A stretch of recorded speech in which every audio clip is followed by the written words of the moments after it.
হই হই করে জমজমাট এক পিকনিক সেরে এলাম একেবারে গঙ্গার পাড়ে। গঙ্গার একেবারে ধার ঘেঁষে এই পিকনিক স্পট। ভিতরটা এত সুন্দর সাজানো যে সকলকেই আকর্ষণ করবে।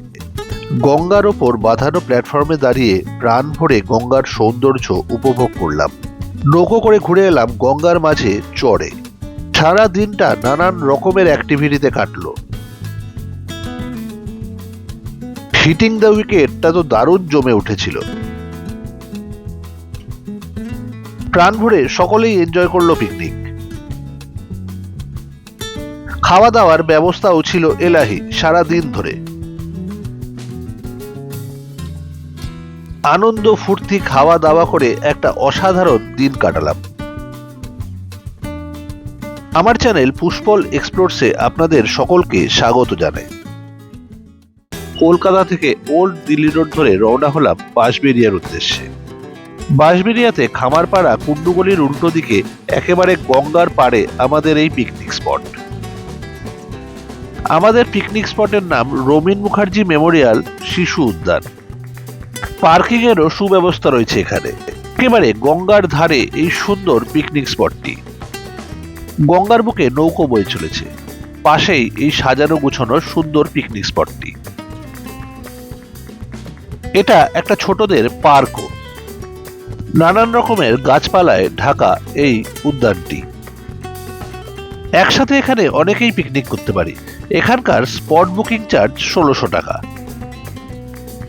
পাখি, ছোট বাচ্চা, রথ, নানান রকমের রেপ্লিকা দিয়ে সাজানো এই পার্কটি। শিশু উদ্যানে বাচ্চাদের খেলার নানান রকমের সরঞ্জাম রয়েছে। কৃষ্ণ ঠাকুরকে সারথি করে যে রথে সওয়ার হয়েছিলেন অর্জুন, সেই রথও সাজানো রয়েছে এখানে।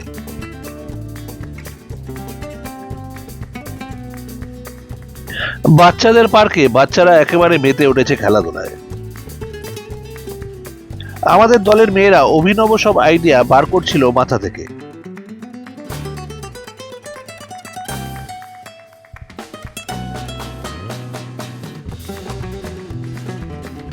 মিউজিকের ছন্দে ফ্যাশন প্যারেড একেবারে জমে উঠেছে।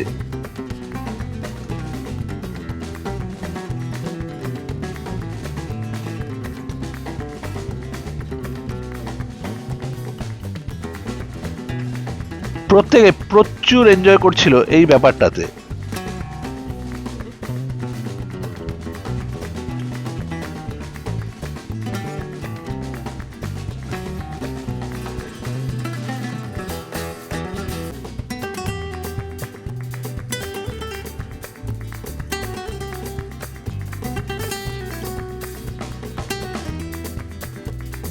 দেখতে দেখতে চলে এলো ব্রেকফাস্টের কড়াইশুটির কচুরি আর কাশ্মীরি আলুর দম।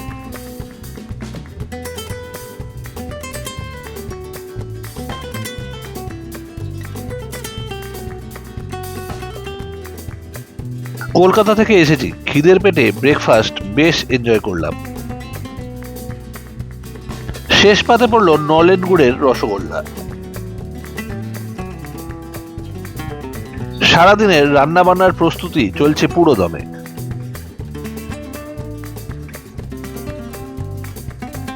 টাইমে টাইমে চায়ের ব্যবস্থাও রয়েছে।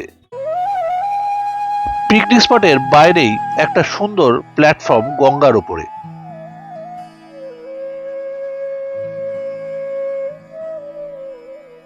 এখানে দাঁড়িয়ে গঙ্গা এবং গঙ্গার দুপার খুব সুন্দরভাবে দেখা যায়। প্রাণ ভরে গঙ্গার হাওয়া এবং সৌন্দর্য উপভোগ করছিলাম এখানে দাঁড়িয়ে। পাশের ঘাটেই এক মাঝি নৌকা নিয়ে দাঁড়িয়েছিল। মাঝি ভাইকে যোগাযোগ করে রওনা দিলাম অপর প্রান্তে গঙ্গার চরের দিকে। গঙ্গার বুকে ভেসে আমরা চলেছি গঙ্গার চরের উদ্দেশ্যে।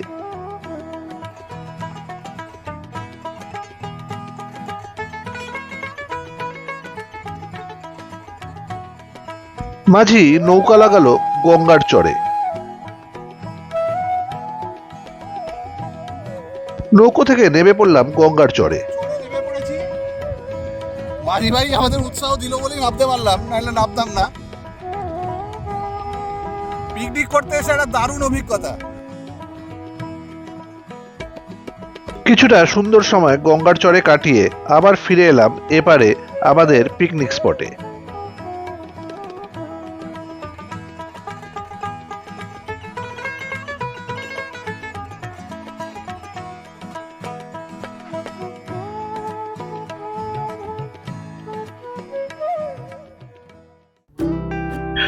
আবার মেতে উঠলাম পিকনিকের আনন্দে। চললো ব্যাডমিন্টন খেলা।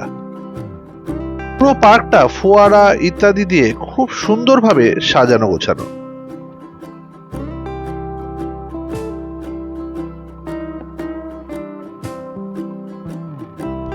রান্নাবান্নার পাঠ চলছে পুরো দমে।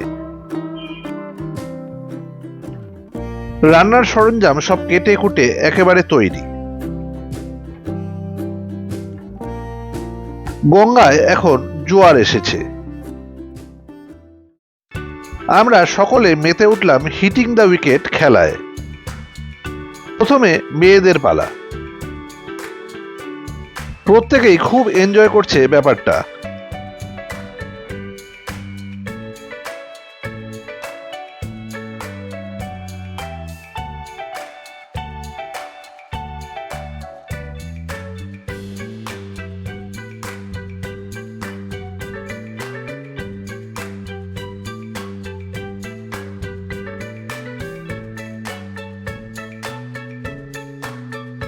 ছোট বড় সকলেরই উৎসাহের শেষ নেই।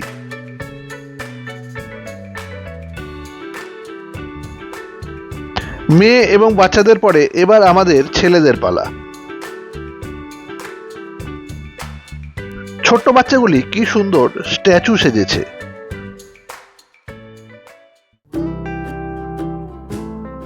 বেরিয়ে পড়লাম পুরো পার্কটা ঘুরে দেখতে। পার্কে টয়লেট ফেসিলিটিও রয়েছে।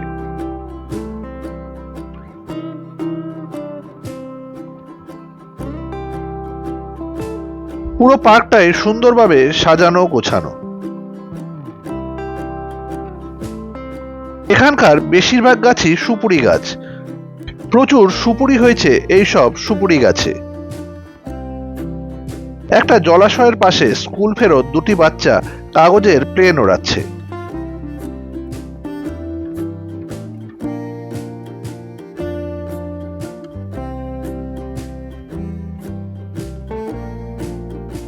গঙ্গা নিজের মতো বয়ে চলেছে পার্কের পাশ দিয়ে।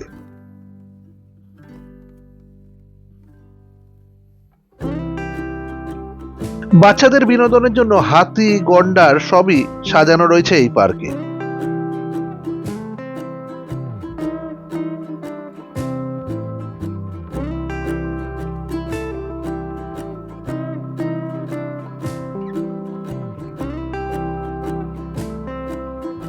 প্রচুর লাল লাল সুপুরি ঝুলছে সুপুরি গাছ থেকে।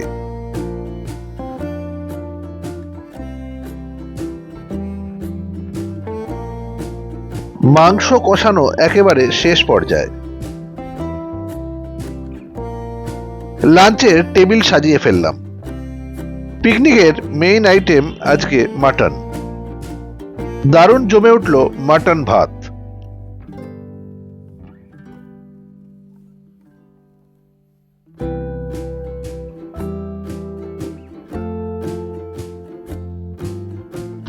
দু তিন ব্যাচে চললো আমাদের লাঞ্চ পর্ব। নিজেরাই পরিবেশন করলাম।